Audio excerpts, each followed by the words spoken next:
Samantala, ba si Curly Discaya, inupakan yung pag-contempt sa kanya ng Senado? Detalye ng balita mula kay Giselle Ricaport, RH15. Giselle, good morning. Good morning, Kuyang Angel. Tuloy yung pag-iit ng kampo ni Curly Discaya na mapalaya na ito mula sa kustodiya ng Senado.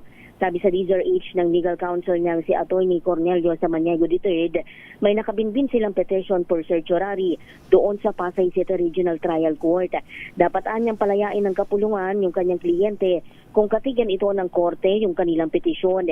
Idiniin niyang bagamat sumasalang ito sa preliminary investigation, wala namang pending case in court o arrest warrant laban kay Discaya.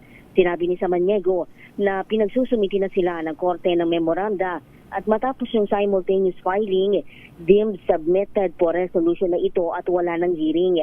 Idiniin niya na malayo sa investigasyon na in aid of legislation ang naging batayan ng Senado sa pag-contempt sa kanyang kliyente. Partikular yung magkaibaan niyang paliwanag ng mag-asawa kung bakit wala si Sara Discaya sa isang pagdinig ng Blue Ribbon Committee pero ipinaliwanag naman sa isang liham.